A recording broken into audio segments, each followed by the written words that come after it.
What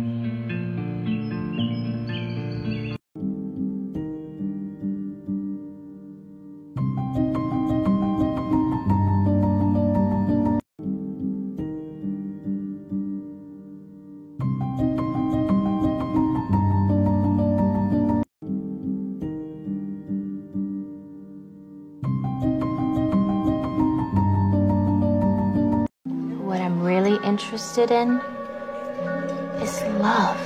You might say I'm addicted to love. What I'm really interested in is love. You might say I'm addicted to love.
Je cale le pétard entre mes dents.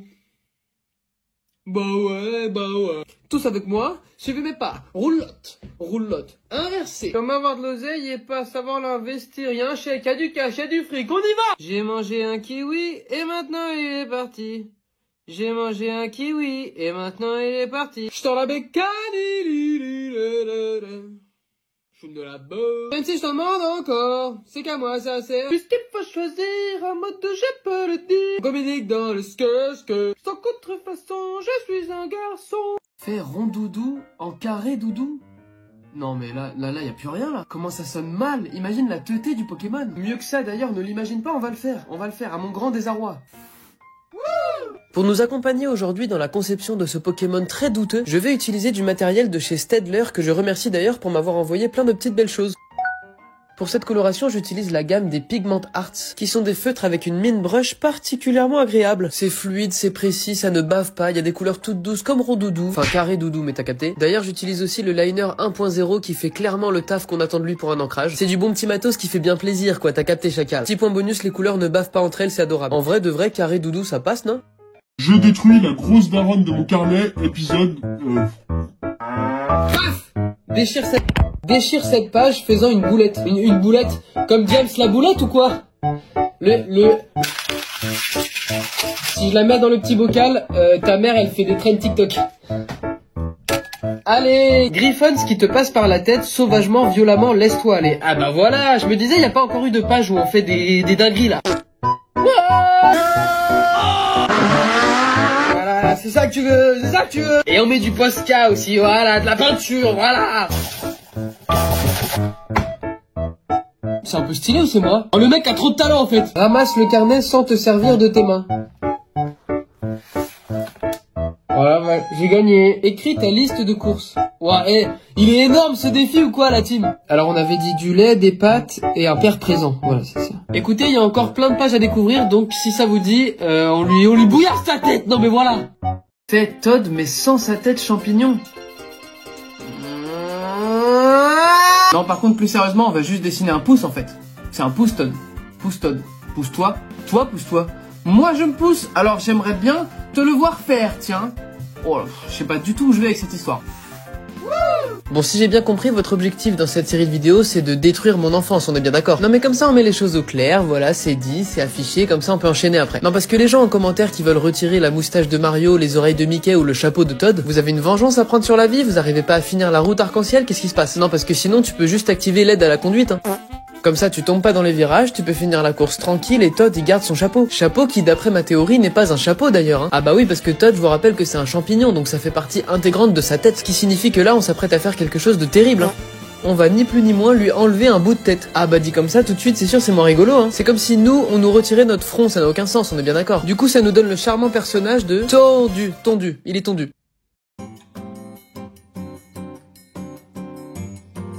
Bon, bah voilà, ça y est, j'en ai ras le cul de l'hiver. Voilà, une gastro, deux grippes, on peut... C'est bon ou... J'ai toujours dit que c'était ma saison préférée, et en fait, non. J'étais dans le déni. Tout ça pour introduire le fait qu'aujourd'hui, on va faire de l'aquarelle. De l'aquarelle.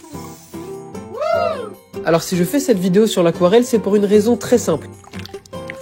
Il faut absolument que tout le monde comprenne, ou du moins ceux qui sont intéressés par le dessin, à quel point l'aquarelle c'est beaucoup trop fort. Alors pourquoi c'est beaucoup trop fort? Eh bien tout simplement parce que c'est le médium qui te permet d'être le plus expressif, le plus rapidement possible. En d'autres termes, tu peux faire des dingueries en 3 minutes chrono. Et alors pour du character design, parce que je sais qu'il y en a beaucoup parmi vous qui sont là-dedans, oh là là, mais je vous en supplie, mais s'il vous plaît, mais faites de l'aquarelle. Vraiment, c'est un cheat code, je vous jure, vous maîtrisez un peu le bordel pendant quelques jours, et en très peu de temps, je vous assure, vous pouvez pondre des masterclass. La première fois, tu commences par faire des fleurs ou ce genre de choses, et tu te dis, mais what the fuck, je suis trop fort en fait. Je détruis la daronne de mon carnet, épisode 4. En gros, je le dégomme un peu plus tous les jours, comme le suggère le titre, ça cache ce carnet, voilà, tout simplement. Ah non, mais moi je suis les règles, c'est tout. Et bam! Écris avec ton stylo dans la bouche. Ah. Ça fait baver. Ah. J'aime les canards. En vrai, c'est lisible, ça va. Paf! Tableau de tâches. Oh, je dois faire des tâches. Bouh, bouh, bouh. Je m'en fous partout. Voilà, comme ça. T'as une tâche là. Plus toi. Eh non mais en vrai, si ça c'est pas de la tâche de compète, fais gicler du liquide ici. Bah déjà bonjour, enchanté, coquin, va. Qu'est-ce que je pourrais faire gicler? Il y a vraiment un double sens à chaque phrase. Bah de la peinture, je suis con. Tu prends ton petit ustensile et tu viens tout simplement faire couler comme ça, voilà. Et tu décales directement. Et donc là, directement, paf, sans réfléchir comme ça. Oh bah oui, bah c'est magnifique. Excusez-moi d'avoir fait un chef-d'œuvre. Si cette vidéo fait plus de 3,2 likes, on part sur l'épisode 5, hein. Pourquoi pas Pablo Escanar? Mais tu sais qui je suis, moi? Yo soy Pablo Emilio Escobar Gaviria. Olé! Vamos a hablar de la noción de espacios e intercambios. Mais mec, c'est hyper raciste ce que tu fais. Ah oui. J'avais pas de chute à cette vanne, on peut la laisser comme ça ou pas? Non mais c'est parce que j'ai une carrière, moi c'est pour ça que je préfère poser la question. Après je t'explique, j'ai quand même une dent de requin qui vient de Madagascar autour de moi, donc bon, je vous en supplie, il faut avoir la ref là, sinon je vais passer pour un malade. Bon bref, sinon Pablo Escobar, est-ce qu'on a besoin de présenter? Non, je crois pas. Un des plus grands barjots de l'histoire, il était pote avec ta mère, ta cousine, ton père et son frère. Si tu le connaissais pas, y avait pas de galère, lui il te connaissait déjà de toute façon. Et si jamais y avait un problème, valait mieux pas t'amuser à partir en courant parce que comme disait Caris... Ah oui, apparemment c'était pas des blagues le poteau. Si ça vous intéresse, il y a à peu près 10 000 documentaires à voir. Je sais pas si on pouvait imaginer l'influence que pouvait avoir ce type dans son pays, mais dans le monde entier. Et quelle frustration ça devait être pour les gens qui essayaient de l'attraper. Le mec vivait sa meilleure vie. Enfin, sa meilleure vie, je pense que de temps en temps, il devait jeter un petit coup d'œil à droite à gauche. En attendant, je sais pas ce que vous en pensez, mais sa version canard, elle est encore plus dangereuse, non? Un autoportrait sans visage. Mais c'est le meilleur sujet d'art, il est trop bien ton devoir là. Je suis trop chaud, c'est une bête d'idée, c'est pourquoi je sors les grands moyens. Ah tiens, pour les gens qui me demandent ce que je fais de mes toiles après les vidéos, rien. On continue donc notre série de vidéos dans laquelle je fais vos devoirs en dessin, en peinture ou en art, peu importe, t'as compris. Après, je veux bien essayer d'autres trucs. Genre, si tu veux, tu peux m'envoyer tes devoirs en sculpture, mais après, il faut bien savoir que je me suis arrêté à la pâte à modeler Plaido, quoi. Mais bon, pourquoi pas, après tout, c'est un challenge, hein. Là, pareil, d'ailleurs, pour le devoir sur l'autoportrait, comme je sais pas du tout quel est ton niveau d'études, je suis resté sur des thématiques relativement simples et je suis pas parti trop loin dans des trucs méga abstraits, super profonds, quoi. Après, il y a quand même pas mal de messages dans le tableau, c'est quand même un peu recherché, quoi. Mais je pense qu'avec un sujet comme ça, si tu m'avais donné carte blanche totale, je pense que ça aurait été beaucoup moins formel que ça, on va dire. Disons que c'est pour te donner des idées, voilà, c'est plutôt ça. Aujourd'hui, il y a 0 vanne dans la vidéo. Au début, je voulais vous expliquer le tableau, mais en fait, j'aimerais bien avoir vos théories en commentaire si vous en avez, et si jamais ça vous intéresse, je pourrais vous expliquer ce qui signifie dans une autre vidéo. Mon jumeau maléfique m'a proposé un défi de Noël en dessin. Il m'a envoyé ce message en me disant « On dessine un casse-noisette de Noël chacun dans notre style ». Pour une fois que c'est lui qui propose. Vous savez d'où ça vient ces fameux casse-noisettes de Noël? Parce que moi je ne le savais pas du tout, donc j'ai fait mes petites recherches. Et il s'avère que ces petites figurines sont d'origine allemande et proviennent plus précisément de la région de Bon, ça vient d'Allemagne. Et en gros, c'était les travailleurs dans les mines qui sculptaient du bois pour faire des ustensiles ou des petits jouets faits main. Et personnellement, j'ai toujours trouvé ces petites marionnettes ultra stylées. On dirait un peu le chef des jouets, tu vois, il est artisanal, il est en bois, c'est stylé. Et en même temps, c'est là que justement mon jumeau maléfique va prendre tout son sens, je les trouve parfois extrêmement creepy. Bah, je suis désolé, mais bon, tes mains, la tronche du jouet, c'est un peu badant quand même, non? Moi je suis persuadé qu'ils se déplacent la nuit, c'est sûr et certain. Et là, tous les gens qui ont des casse-noisettes dans leur chambre vont les poser autre part avant de fermer à clé. Ça pourrait être trop stylé comme sujet pour un film d'horreur de Noël. Parce que oui, je regarde des films d'horreur à Noël comme tout le reste de l'année en fait. Après, j'ai pas compris, on est là pour se juger ou... Bon, en tout cas pour le dessin de notre petit jouet, j'ai fait très simple et tout en couleur. Et on se donne rendez-vous sur la chaîne d'Anti-Ciseaux pour voir sa partie du dessin. La peinture m'a peut-être guéri de mes tocs. Il y a des choses que je ne vous ai jamais dit, donc je vais vous expliquer ça en dessin. Waouh! En effet, depuis quelques années maintenant, j'ai développé des TOC, troubles obsessionnels compulsifs. Alors ça sonne beaucoup plus grave que ça en a l'air selon moi, mais c'est surtout à ne pas confondre avec les tics, qui sont eux des troubles involontaires du comportement. Comme par exemple les gens atteints du syndrome de la Tourette, et ben moi c'est pas du tout ça. Non, moi comme son nom l'indique, ce sont des obsessions. Et ça témoigne en général d'une anxiété un peu profonde. Pour vous donner un exemple de TOC qu'il m'arrive très souvent de répéter... Ça fait des années que je vérifie tous les soirs sans exception que mes clés sont bien là où je les ai posées. Mais attention parce que là où ça devient obsessionnel, c'est pas que je regarde une seule fois et c'est bon. Ah non non, je peux rester planté devant 5 minutes à les regarder comme si elles allaient bouger toutes seules pour finalement aller dans mon lit et me dire non mais revérifie quand même parce que là on n'est pas sûr. Et je peux faire ça 3, 4, 5, 6 fois avant que mon cerveau imprime l'information. Mais alors comment la peinture a bien pu m'aider avec ça? Eh bien j'ai pu constater récemment que peindre des symboles répétitifs diminue considérablement mes tocs. D'où ce genre de défi où je m'amuse à peindre 8000 points en live. En fait, je crois que c'est thérapeutique. C'est un Mario sans moustache. C'est... C'est le mec qui en rajoute. Non, mais en vrai, ça va être immonde. À peu près. Je savais qu'en vous proposant ce nouveau concept, il y aurait des idées totalement démoniaques. Et en même temps, est-ce qu'on n'est pas un peu là pour ça aussi? C'est rigolo. C'est les copains, c'est rigolo. Non mais là, plus sérieusement, je pense qu'on va partir sur un truc absolument immonde, voire même traumatisant. Pourquoi? Parce que la moustache de Mario, c'est Mario. C'est son identité, sa personnalité. Et en plus de ça, c'est un personnage que l'on connaît tous et qui nous a tous marqués d'une manière ou d'une autre. Donc vient s'ajouter au symbole la connaissance générale du perso, tout le monde le connaît. D'ailleurs, est-ce qu'il y a un personnage de jeu vidéo plus connu que Mario? C'est possible ça? En tout cas, le fait est qu'à la fin de la vidéo, on va probablement traumatiser 14 générations. Est-ce que c'est bon? Et tu le vois émerger doucement à l'image avec le dessin, là, il manque tellement un truc, c'est horrible. D'ailleurs, pour être sûr que tout est bien placé, j'ai fait le croquis de la moustache pour bien la raser après. Et tu vas voir que le fameux gilet de la perfection au masculin, ça marche pas tout le temps, mon pote. Ah bah là, le pauvre, on dirait ton daron quand il met un pansement parce qu'il s'est coupé, là, tu sais. Du coup, je vous présente pas forcément Super Mario, c'est-à-dire qu'il est pas forcément super. Tu peux faire... tu peux faire Bat Simpson. On parle de l'objet pour le sport, une batte. Je sais même plus quoi dire devant les jeux de mots tellement le niveau de mélange est ridicule. Là, je vais dessiner une batte de baseball avec la tête de Bart Simpson, c'est ça que je vais faire. Et absolument personne ne peut m'arrêter dans cette quête, c'est génial. J'ai envie de faire un bouquin avec que des personnages comme ça, sans explication. Des jeux de mots tous plus pourris les uns que les autres. Et une simple illustration à côté avec le nom de la personne qui a trouvé la blague en commentaire. Je vous laisse trouver le nom qu'on pourrait donner à ce bouquin et si jamais ce projet se réalise un jour, je viendrai voir vos idées en commentaire. En fait, cette série de vidéos, elle est aussi très utile pour vous rappeler que vous faites ce que vous voulez. Personne ne peut vous dire que vous pouvez ou devez dessiner tel ou tel truc, ça n'existe pas. Après, là, je viens de me rendre compte en le disant que je dessine littéralement ce que vous me dites, en fait. Du coup, ça marche pas du tout. Non, oubliez ce que je viens de dire sur la liberté et tout, en fait. Non, dessinez plutôt les idées nulles des autres gens. Et là, normalement, vous allez percer sur les réseaux et tout. Ah non, mais les gens qui vous disent que c'est du travail, mais n'importe quoi, ça n'a rien à voir. Non, en fait, c'est même très simple. Vous laissez votre communauté chercher pour vous et après, il suffit de faire un truc vite fait comme ça, quoi. Mais faut pas tirer sur la corde, attends, on n'est pas des bêtes, hein. Sonic sans les pics. C'est marrant à dire. Sonic, les pics, game, Fortnite, Battle Royale. Je spawn à Salty. Et toi? Ok, donc le mec pète un câble directement en fait. Petit sondage en commentaire, selon vous, Sonic sans les pics sera-t-il pire que Mario sans moustache? J'ai l'impression que je viens de faire un exercice d'articulation. Non mais pour de vrai, en commentaire, j'ai vu des idées de zinzin, c'est beaucoup trop drôle. Il y en a un, il a dit Voldemort avec un nez, et je trouve l'efficacité de cette vanne presque destructrice. Au passage, c'est un très bon exercice pour développer sa créativité. Vous prenez un personnage très connu, et vous changez un tout petit truc qui selon vous pourrait faire toute la différence. Mais ça doit être beaucoup plus subtil que la moustache de Mario ou les pics de Sonic, parce que là ça va juste faire un truc dégueulasse en fait. Ah bah oui, parce que je vous l'annonce, hein, Sonic à la fin de la vidéo là. C'est un mélange entre Vincent Lagaffe et Fabrice Eboué, faut le savoir. Hein. Ah bah le petit écureuil bleu qui court à 1000 à l'heure, il a pris un peu cher, ouais. Après c'est vous qui m'avez demandé, hein. Moi je ne fais que mettre sur papier les propositions en commentaire, attention. Hein. Alors voilà, le problème c'est que notre cher Sonic le hérisson a voulu passer le mur du son, sauf que ça a merdé. Mais genre vraiment bien. Fais oui oui en non non. Mais qu'est-ce que c'est que cette idée qui veut rien dire là? Ça veut rien dire, c'est son prénom. Ça n'est en rien une caractéristique physique, c'est son prénom, il va ressembler à quoi? C'est comme si tu me disais dessine Mario mais il s'appelle Franck. Bon, on va le faire quand même parce que c'est rigolo, mais je sais pas où on va. Hein. Bon alors jusqu'ici on modifiait des personnages physiquement pour les rendre plus dérangeants. Et même si le rendu pouvait traumatiser toute une génération, c'était quand même un peu rigolo. Parce que justement il y avait un changement physique très brutal. Sauf que là on modifie son prénom, ça n'a aucun sens. Alors du coup qu'est-ce que je me suis dit? Eh ben je me suis dit que si Oui Oui était censé être un jouet un petit peu mignon avec plein de copains dans un univers coloré, logiquement le personnage de Non Non devrait être tout l'inverse. C'est-à-dire un personnage arrogant sans amis qui n'en a rien à foutre. En fait pour ceux qui connaissent mon jumeau maléfique c'est un peu pareil.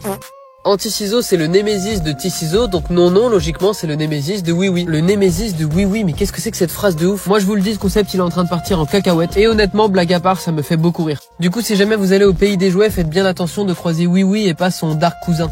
À cause de vous, je dois faire un de monochrome avec des points en coton-tige. Bon après c'est vrai que c'est mon idée, mais vous me soutenez dans mes conneries, ça ne m'aide pas du tout. Waouh! Et ben on est parti pour faire un monochrome avec un coton-tige. Qu'est-ce que vous voulez que je vous dise moi? Surtout que la dernière fois on a fait 8000 points ensemble. Du coup le problème c'est que maintenant je sais ce qui m'attend. Ça va durer 60 ans. Ah bah merci beaucoup, le poteau vient de comprendre le défi. Par contre ça me fait travailler ma patience et ça c'est très cool. Allez bonhomme, il reste plus que... Allez bonhomme. D'ailleurs pour rendre le défi un peu plus intéressant, il se pourrait que le rendu final dévoile autre chose qu'un simple monochrome. Parce que sinon j'aurais fait tout ça pour avoir une toile jaune quoi. Eh c'est long. En plus je respecte la contrainte de ne faire que des points. Les gens qui font du pointillisme, qu'est-ce qui vous est arrivé dans la vie pour faire ça? Non parce qu'en dehors d'un défi je comprends pas comment on peut faire ça de sa propre initiative. Bon ça y est, ça me gave. Si ça vous intéresse, je pense le faire en live toute l'après-midi, là, aujourd'hui, maintenant. Et en même temps ce sera l'occasion pour moi de vous parler d'un concours que je fais en ce moment. Je détruis la grand-mère de mon carnet, épisode 2. Alors pas d'inquiétude, ça s'appelle saccage ce carnet, il y a des règles, il y a des consignes, nous on respecte hein. Verse ton café, renverse-le, jette-le, crache-le, fais-le couler juste ici. Je reviens. Et les gens qui boivent comme ça?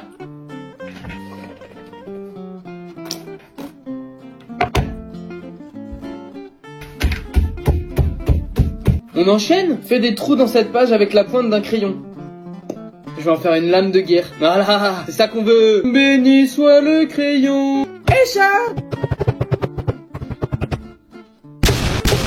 On peut être Lucky Luke ou... Clac, défi suivant, colorie toute la page. Wow, ça fout le seum un peu ça. Sauf si tu as l'équipement adéquat. Ça va prendre à peu près 15 secondes. Voilà. Hop, alors on a fini. C'était bien hein. Vous savez quoi, c'est tellement rapide, je fais une double page, j'en ai rien à foutre. Alors là, bien évidemment, ne surtout pas fermer le carnet, sinon ça colle.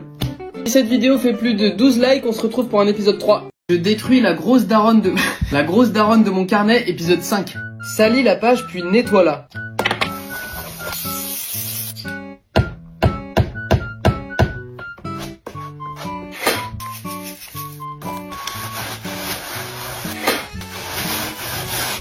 Bon, et ben... Oh non, j'ai oublié le nettoie-la. Oh non, mais comment je nettoie ça?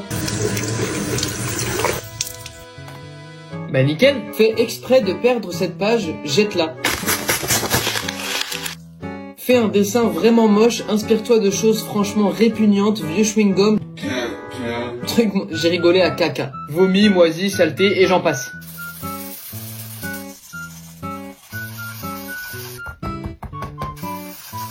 Magnifique. En gros, j'ai dessiné, vous savez le poisson qui ressemble à rien là? Et ce machin tout flasque absolument dégueulasse, c'est moi en lendemain de soirée. Si cette vidéo fait plus de 9,7 likes, je fais un épisode 6. Fais un lapin sans oreille?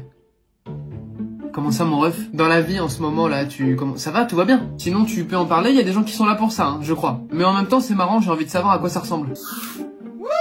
Pour celles et ceux qui peut-être ne le savaient pas, nous avons commencé l'année dernière une série de vidéos très spéciale. Série de vidéos dans laquelle on retire à des animaux leurs caractéristiques principales. Tu l'auras compris, le rendu final est très souvent assez dérangeant, voire même carrément glauque en fait. Quand je repense à ce canard sans bec là, mon dieu, mais quel cauchemar. Et en même temps, il y a une espèce de curiosité un peu malsaine pour savoir à quoi ça ressemble un animal sans son truc à lui quoi. Alors c'est pour ça du coup...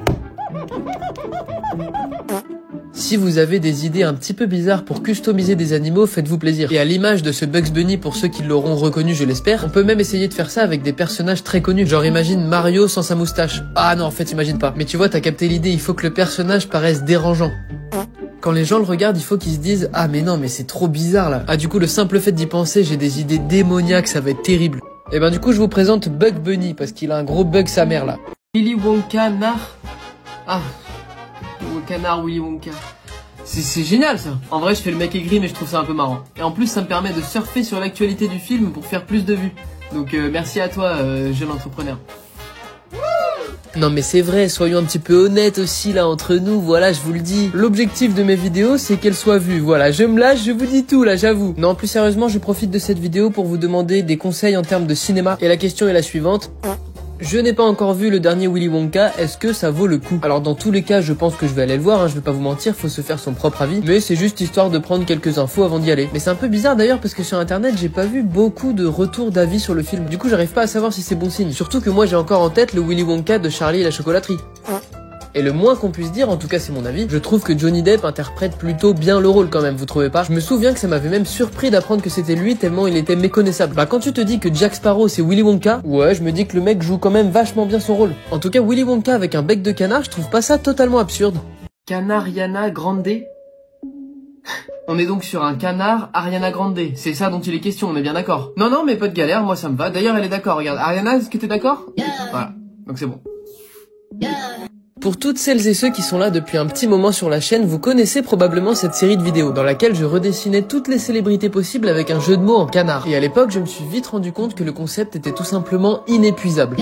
C'est pourquoi, même si ça me faisait toujours beaucoup rire, j'ai décidé de faire une petite pause pour changer un peu de format et ne pas continuer à bourriner le truc à l'infini. Et ce matin, avec mon petit café dans les mains, je me suis dit tiens, je vais retourner voir les commentaires de ces vidéos. D'ailleurs, c'est pour ça que le commentaire de cette vidéo, il date sa mère, il a genre 2 ans, un truc comme ça. Mais ça m'a permis de voir qu'il y avait toujours autant d'efficacité dans les jeux de mots. Et moi, le trio jeu de mots, canard, dessin, attention, ça peut me faire partir très très vite. Alors si ce genre de petite vidéo un peu chill, un petit peu rigolote, où on peut un petit peu rigoler, ça vous fait kiffer comme moi, et bien faites péter les jeux de mots en commentaire. Déjà parce que c'est marrant, mais aussi parce que ça référence bien la vidéo et du coup je suis beaucoup plus vu. Ah non mais soyons honnêtes un petit peu aussi, attends. Ariana, tu es quelqu'un d'honnête toi, n'est-ce pas?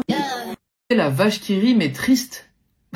C'est horrible, mais pourquoi faire, laissez-la tranquille? À moins que ce soit un symbole. Le symbole d'une génération sacrifiée à qui on aurait tout donné, qui pourtant n'a aucun avenir. Le symbole d'une génération tristement pourri gâtée par sa propre destruction, vouée à dépérir bien avant la terre qui l'a accueillie. La terre-mère en feu. Oh ouais, la vache qui rit, le fromage et tout, let's go!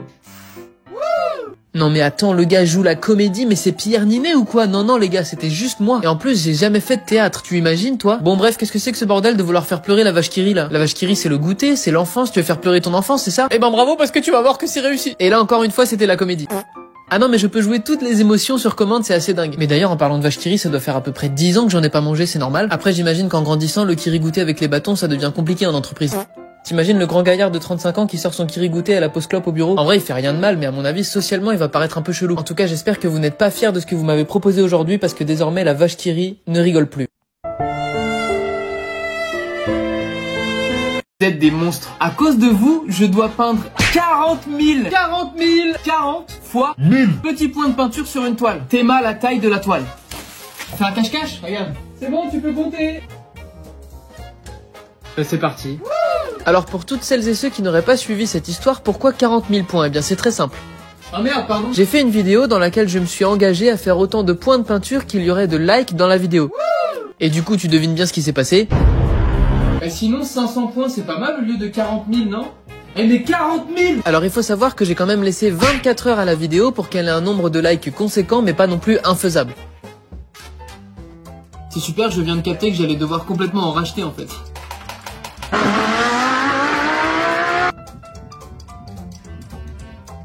Alors oui sur le screen c'est marqué 41 000 mais je me suis fait un cadeau de 1000 points pour arrondir à 40. 1, 2, 3, 4, 5, 6, 7, 8, 9, 30... Bon bah plus que 38 000. Je vais continuer en live tout l'après-midi là maintenant parce que j'irai pas au bout tout seul.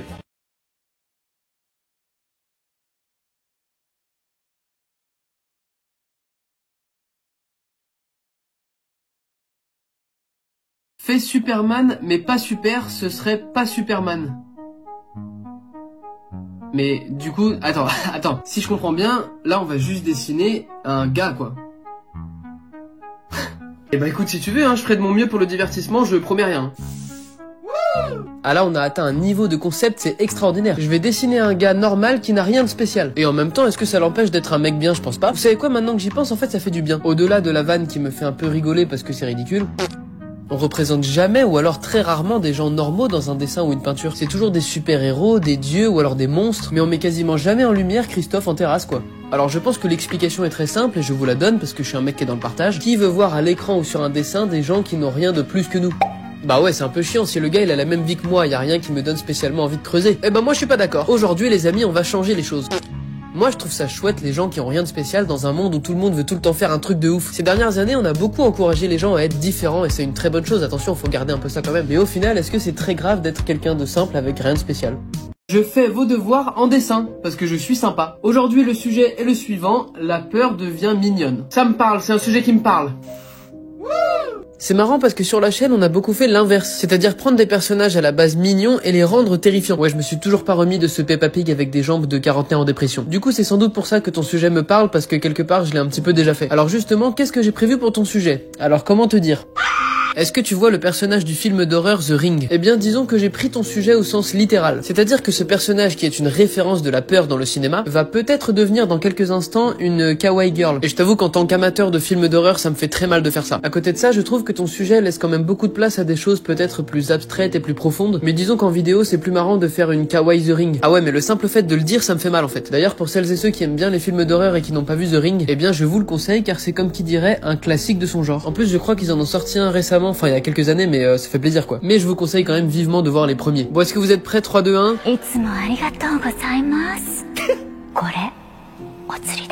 Chaque like de cette vidéo, pas commentaire, pas favori, like, sera représenté par un point de peinture comme celui-ci sur une gigantesque toile que j'appellerai pour combien de likes?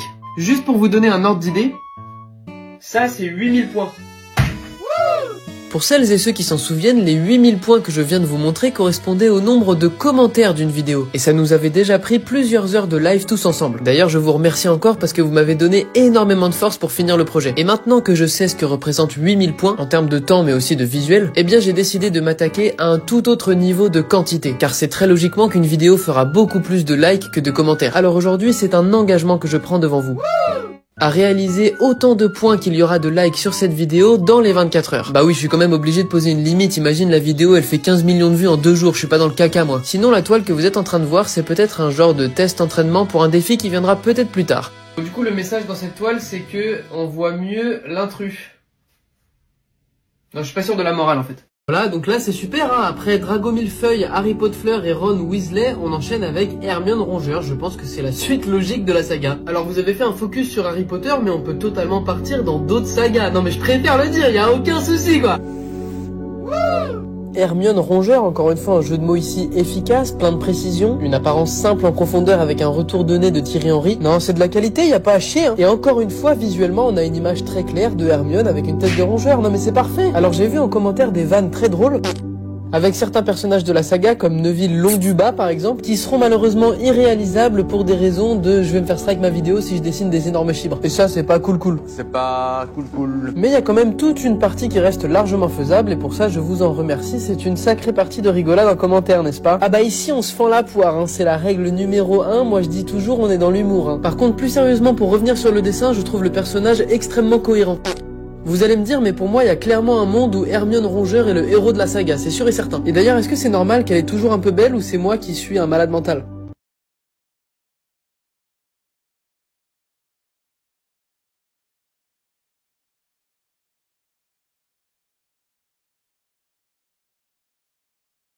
Aujourd'hui, je te montre 5 manières différentes de dessiner un canard extrêmement facilement. J'ai fait 10 avec mes doigts alors que je voulais faire 5. Le premier s'appelle le canard aléatoire et c'est possible que vous l'ayez déjà vu. Et le concept est très simple, il suffit de dessiner une forme aléatoire et d'y rajouter un bec et des palmes. Et quelle que soit la forme, ça vous donnera toujours un canard. Le canard en 8. Le nom de ce canard est très explicite pour la simple et bonne raison qu'il suffit de dessiner un 8. Comme tout à l'heure, on y rajoute un bec et des palmes, sauf que cette fois-ci on se rapproche beaucoup plus de la vraie forme d'un canard. Maintenant que j'y pense, ça doit marcher avec plein d'autres chiffres en fait. Le canard banane. Encore une fois, tout est dans le nom du canard, sauf que cette fois-ci, vous allez commencer avec un feutre jaune. Et pourquoi une banane? Eh bien, quand on simplifie la forme d'un canard au maximum, on se rapproche beaucoup d'une banane. Un petit bec et des palmes oranges. Et voilà pour notre troisième canard. L'aléatoire 2.0. Alors 2.0 parce que c'est une autre version du canard aléatoire du début. Sauf que cette fois-ci, on ne fait pas une forme aléatoire puis un bec et des palmes. On fait le schéma contraire en commençant par le bec et les palmes. Et on trouve la forme après. Le canard insultant. Alors pourquoi insultant? Bah je vais pas vous faire un dessin. Ah bah merde si, en fait je vais totalement vous faire un dessin. Disons qu'il est représenté par une forme qui au premier abord ne semble pas très chaleureuse. Voilà, normalement avec tout ça, il y a de quoi faire des petits canards sympas. Tu peux faire Hello Kitty avec une bouche. What? Comment ça, elle a pas de bouche Hello Kitty? Ah mais non putain, elle a pas de bouche Hello Kitty. Mais venez, on lui fait une énorme bouche. Tu sais, on lui fait une bouche. Une bouche.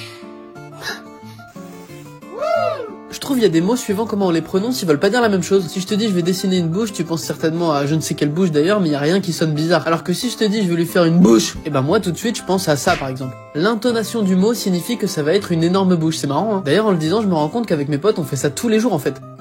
Par exemple, si je vois un gars avec des grosses chaussures, je vais pas dire à mon pote « Oh, regarde un gars avec des grosses chaussures ». Non, je vais plutôt lui dire « Théma, lui, il a des chaussures ». Et mon pote va tout de suite comprendre que le mec se balade avec une paire de bowling. Et ça fonctionne dans toutes les situations, c'est génial. Si t'as une bonne grosse dalle d'un coup, tu dis pas à ton pote « Oh, viens, on se fait un kebab ». Bah non, c'est pas clair, tu lui dis plutôt « Eh viens poto, on se fait un kebab ». Il faut qu'on entende la sauce couler sur tes doigts quand tu dis le mot, sinon ça marche pas. Je me demande si les autres pays, ils ont des règles de langage comme ça. Parce que pour apprendre le français en tant qu'étranger, mais suivant où t'atterris, quel enfer. Parce qu'imagine t'atterris à Paris, t'apprends le français à Paris, très bien. C'est déjà compliqué, mais un jour tu vas dans le nord, mais tout ce que t'as appris, ça n'a plus aucun sens. Et imagine tu sors de là, tu vas à Bordeaux ou à Marseille, rebelote. Fais Bob l'éponge carré, mais triangle. Ça... Attention à ce genre de vanne, c'est un humour dont je suis très friand. Comme les petits friands au fromage, là, tu sais, à la cantine. Moi je suis partisan de l'idée que les blagues les plus simples sont les meilleures et là on en a un très bon exemple. En vrai c'est même pas tellement une blague d'ailleurs, c'est juste que l'idée est très drôle. Et là on est parfaitement dans l'idée de cette série de vidéos. À savoir prendre un personnage connu et modifier sa caractéristique principale pour créer quelque chose de dérangeant. Ou si ce n'est dérangeant, au moins rigolo quoi, tu vois ce que je veux dire, t'as capté un peu l'idée. Et là précisément avec Bob l'éponge, le détail de la forme a toute son importance. Parce que Bob l'éponge il s'appelle l'éponge carré, il est carré, tout le monde le connaît carré, c'est carré. Alors en faire un triangle c'est non seulement dérangeant, mais c'est également un peu insultant pour la légende du personnage. Donc là on fait vraiment une pierre 17 coups. Et le pire dans tout ça, au-delà du manque de respect total pour l'œuvre, c'est que je trouve ça très marrant de faire un Bob triangle. Mais d'ailleurs même le mot triangle est rigolo. Triangle. Alors maintenant je vous pose la question.